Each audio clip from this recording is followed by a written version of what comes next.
ओम शांति। भारत में प्रवेश। आखिर यज्ञवत्स ओखा बंदरगाह पर उतरे। वहां से गाड़ी में वे आबू आए।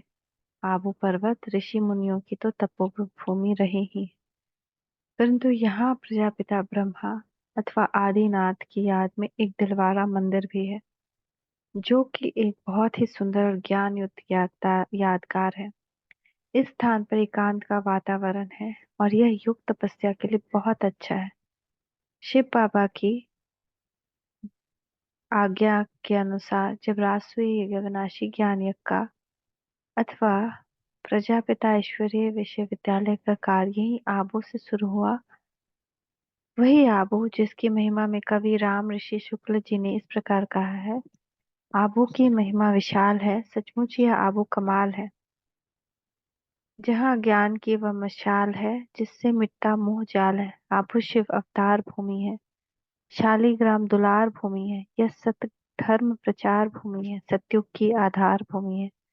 कल्प कल्प ब्रह्मा तन में आबू में शिव अवतार हुआ है। कल्प कल्प आबू से सच्चा गीता ज्ञान प्रसार हुआ है। जिसने नहीं ज्ञान यह जाना, शिव को अपना बाप न माना, नहीं आत्मा को पहचाना, सृष्टि चक्र का मर्म न जाना, उसका जीवन हुआ अकारत। यह अपने अनुभव का लेखा, जो कुछ सुना सुनाता हूँ, बस लिखता हूँ, बस जो कुछ देखा।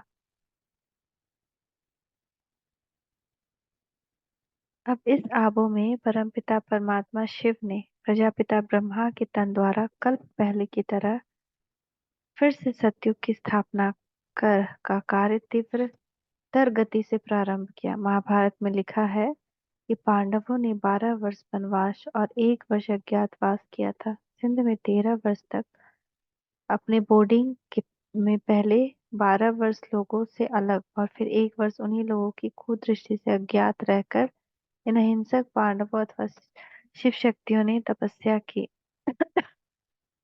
इस प्रकार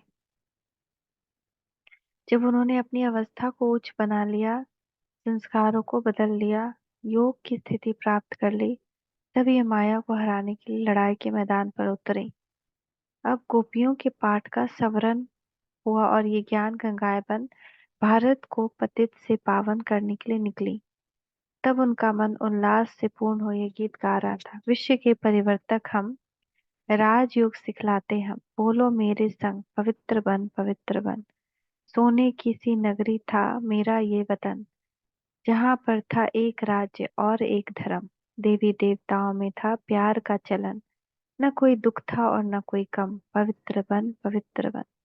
नया था जमाना वह, सुखी था संसार, यथा राजा तथा प्रजा और साहूकार। 16 कला संपूर्ण कहलाते थे वहाँ, पूज्य और पवित्र था सारा ही जहाँ। विश्व के परिवर्तक हम, राजयुग सिखलाते हम। भारत में ईश्वरीय विश्वविद्यालय की स्थापना। परमपिता परमात्मा द्वारा स्थापित यह ईश्वरीय ज्ञान यज्ञ पाकिस्तान से भारत में कैसे स्थानांतरण हुआ, इसके बारे में विचित्र कहानी। इस विषय में ब्रह्मा कुमारी मनमोहिनी जी ने निम्नलिखित वृतांत सुनाया। मेरे लौकिक संबंधी, जिनका बंबई में तथा विदेशों में लाखों करोड़ों रुपए का व्यापार चलता था, चाहते थे कि किसी तरह हम पाकिस्तान छोड़कर भारत में आ जाएं। अतः उन्होंने इस उद्देश्य से कराची में हमें कई पत्र लिखे। इधर लोगों का ज्ञान सेवा भारत जाने के लिए हमें शिव बाबा का भी आदेश तो मिल चुका था, परंतु साथ साथ बाबा ये भी कहा करते थे कि ब्राह्मण लोग तो निमंत्रण पर तथा ईश्वरीय सेवा के लिए ही कहीं जा सकते, यूं ही तो उनका कहीं जाने का कोई प्रयोजन नहीं होता। अतः अब जब मुझे लौकिक संबंधियों से निमंत्रण तथा हवाई यात्रा का टिकट मिला, तो बाबा की आज्ञा से मैं कुछ एक अन्य दैवी बहनों के साथ मुंबई गई। लौकिक संबंधी हमारे स्वागत के लिए हवाई अड्डे पर आए हुए थे। जैसे लोग किसी महात्मा के स्वागत के लिए फूल मालाएं ले आते हैं, वैसे ही प्रचलित रिवाज के अनुसार हमारे लौकिक संबंधी भी हमारे लिए फूल मालाएं लाए हुए थे। परंतु हम लोगों को तो बाबा की ओर से यह शिक्षा मिली हुई थी कि हम फूल मालाएं स्वीकार नहीं कर सकते, क्योंकि ये मालाएं तो केवल देवी देवता जो कि पूर्ण पवित्र होते ही धारण करने के अधिकारी हैं, जबकि हम सब अभी उन देवी देवताओं के समान पवित्र बनने का पुरुषार्थ कर रहे हैं और सेवाधारी हैं। अतः हमने ये माला अपने गले में धारण नहीं की, और इस विषय में हमने उन्हें बाबा से मिले आदेशों को परिचित कराया। इस प्रकार बाबा के द्वारा मिली शिक्षाओं का पालन करते हुए हम लोग अपने लौकिक संबंधी के यहाँ गई। वहां उन्होंने 2 कमरे हमारे आवास निवास के लिए ठीक ठाक करा दिए थे, और वहां कमरे में ऐसी भी व्यवस्था की गई थी कि हम जिज्ञासु अथवा लौकिक संबंधियों को प्रभु परिचय भी दे सकती थी। बस ज्यों ही हम संबंधियों के यहाँ जाकर ठहरी, त्यों ही अर्थात पहले दिन से ही हमारे लौकिक मित्र संबंधी तथा अन्यान्य लोग ईश्वरीय ज्ञान सुनने के लिए हमारे पास आने लगे। हमें यह सोचकर बड़ी खुशी होती थी कि प्रारंभ में जो लोग हमें ओम मंडली में जाने से रोकते थे, आज वे स्वयं ही हमारे जीवन से प्रभावित होकर हमसे कुछ ज्ञान वार्ता सुनने के लिए उत्सुक हैं। हमारी खुशी का एक और कारण था, बाबा हमें सदा कहते थे, बच्ची, यह एक युक्ति है कि पहले अपने लौकिक घर वालों को सुख देना चाहिए। Charity begins at home. अतः उन नीति वचनों के अनुसार आप बच्चों को भी पहले अपने संबंधियों की ज्ञान सेवा करनी चाहिए। बाबा यह भी कहा करते थे, ब्रह्म कन्या वह है जो अपने पियर और ससुराल दोनों कुल को तारती है। अर्थात यदि कोई ब्रह्मपुत्री ईश्वरीय ज्ञान प्राप्त करने से पहले विवाहता थी, तो अब कुमारी व्रत धारण करके वह अपने मायके वालों तथा ससुराल वालों को भी ईश्वरीय ज्ञान द्वारा अतीन्द्रिय सुख देने का यत्न करती है। अब अब अपने संबंधियों की ज्ञान सेवा करते हुए हमें ऐसा महसूस होता था कि हम अपने कर्तव्य तथा उस ईश्वरीय आदेश का पालन कर रहे हैं। हम लगभग 2 मास उन संबंधियों के यहाँ ठहरी जिन कमरों में हम ठहरी। उसे छोड़कर हम 2 मास की अवधि में और कहीं भी नहीं गए। हमारे दैहिक संबंध भी कार ले आते थे और हमसे अनुरोध और स्नेह से कहते थे कि बम्बई देखने जैसा शहर है, चलो आपको दिखा लाए।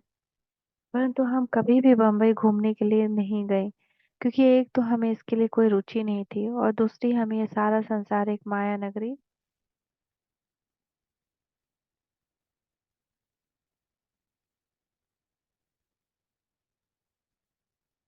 अथवा निस्तार लगता था।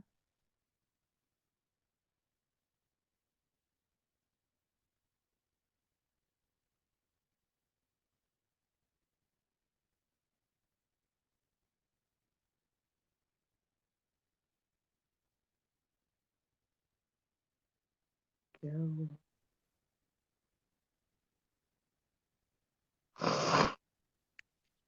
अतः हम उनसे कहते थे कि हमने सत्युग का वह भारत भी देखा है, जो कि धर्म भूमि और देव भूमि था, जहाँ सोने चांदी के महल थे तथा राजा प्रजा सभी सुखी थे। उनकी तुलना में आज का यह भारत या बम्बई क्या है?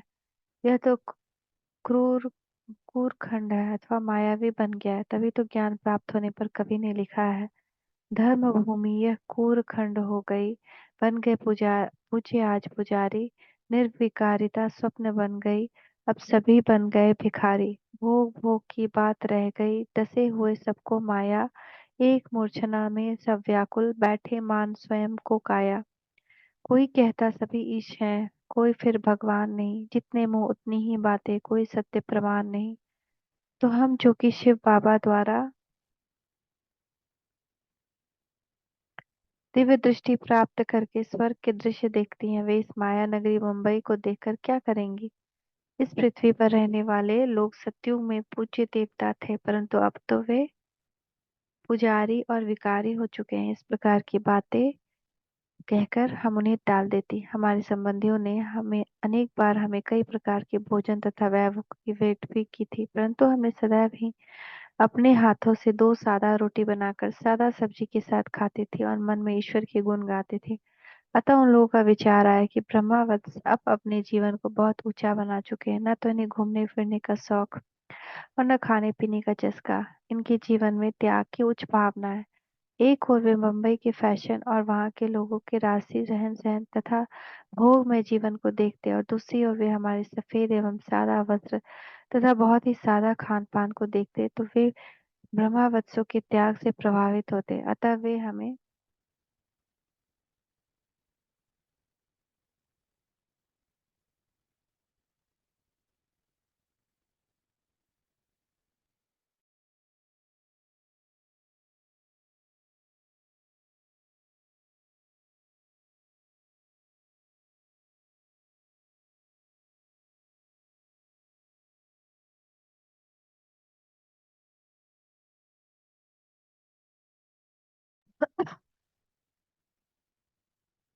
दूसरी ओर वे हमारे सफेद वस्त्र, सादा वस्त्र तथा बहुत ही सादा खान पान को देखते तो वे ब्रह्मावत्सों के त्याग से प्रभावित होते। वे हमें वापस कराची जाने नहीं देते, परंतु हमें तो वापस जाना ही था। हम जितना समय वहां रहे उतना समय उन्हें मधुर ईश्वरीय ज्ञान तो सुनाते ही रहे और उन्हें परमपिता परमात्मा की स्मृति में भी बिठाती रही। अन्य जो लोग भी हमसे मिलने आते उन सभी को हम ये संदेश देती थी कि शिव बाबा को अब याद करो, तुम्हें मुक्ति धाम में जाना है, अपने पुरुषार्थ के बल पर सतयुग में तुमको आना है।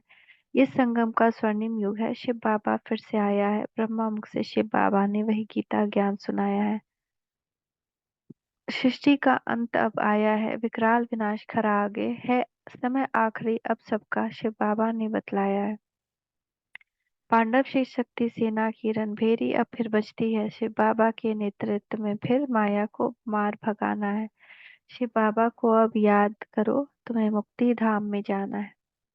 कुछ समय के बाद हमारे लौकिक संबंधियों ने सारे यज्ञ के स्थानांतरण के लिए बाबा को एक निमंत्रण पत्र लिखकर भेजा। बाबा ने उन्हें कहा, निमंत्रण उसी का स्वीकार हो सकता है जिसे ज्ञान सुनने की तथा ईश्वरीय नियमों की पालना करने की लगन हो। ऐसा उत्तर मिलने पर उन्होंने हमारी एक अन्य देवी बहन जिसका नाम ब्रह्म कुमारी लीलावती है और जिसका उनके साथ लौकिक संबंध भी है की ओर से यज्ञ में निमंत्रण भेजा और हमें कहा कि सभी यज्ञवत्सों के आवास निवास के लिए भारत में कोई अनुकूल भवन ढूंढा जाए। मैंने तथा ब्रह्मा कुमारी लीलावती जी ने पूना, मुंबई, अहमदाबाद आदि में कई भवन देखे, परंतु हमें 250-300 वर्ष इकट्ठा रहने के लिए तीनों नगरों में ऐसा कोई भी भवन नहीं दिखाई दिया जिसमें ठीक व्यवस्था हो।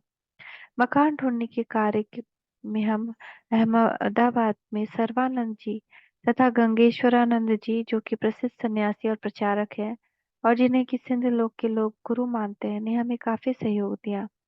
उन्होंने अपने एक सन्यासी शिष्य सिद्धानंद जी को हमारे पास भेजा। आखिर हम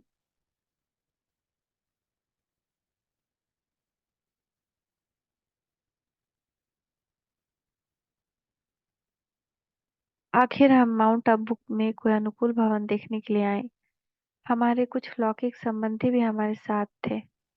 मैंने एक दैवी बहन ब्रह्म कुमारी रुक्मिणी जी के साथ मकान ढूंढते ढूंढते माउंट आबू की ब्रिज कोठी देखी जो कि भरतपुर के महाराजा की है। वह मुझे वह पसंद आई। यूं वह कोठी बहुत ज्यादा अच्छी नहीं थी, परंतु उस कोठी को देखते समय मुझे वाहवा के महावाक्य याद आए, इसलिए यह कोठी ले लेना मुझे उचित लगा। बाबा हमें सिंध में काफी पहले कहा करते थे कि बच्चे, अंत में आप ब्रह्मावत्स पर्वतों पर जाकर तपस्या करेंगे और महाराजाओं की कोठियों में रहेंगे। बाबा के पूर्व वचन मेरे मन में बार बार प्रबल प्रेरणा के रूप में उठते और मेरे मस्तिष्क को समझाते कि यह आबो ही वह पर्वत और ब्रज कोठी तो एक महाराजा भरतपुर के महाराज की कोठी है ही। अतः यही वह पर्वत है जिसके बारे में बाबा पहले से हमें बार बार कहते रहे कि अंत में आप पांडव पर्वत पर तपस्या करते करते शरीर छोड़ेंगे। बाबा यह भी कहा करते थे, जब इस कलयुगी सृष्टि का विनाश, विकारी सृष्टि का महाविनाश होगा तो ब्रह्मावत्स उस पहाड़ी पर ही होंगे तथा वहां से ही विनाश देखेंगे। अतः मुझे प्रबल प्रेरणा हुई कि हो न हो यह वही पहाड़ी है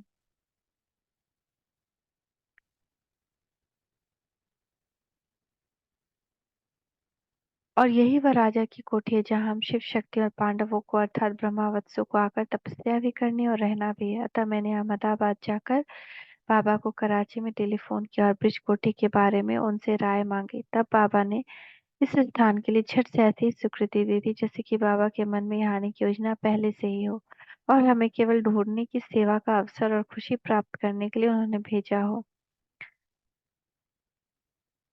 तो फिर कल से देखते हैं कि आगे कैसे स्थानांतरण हुआ हम्म। सभी यज्ञवत्सों का भारत में। ओम शांति शांति शांति।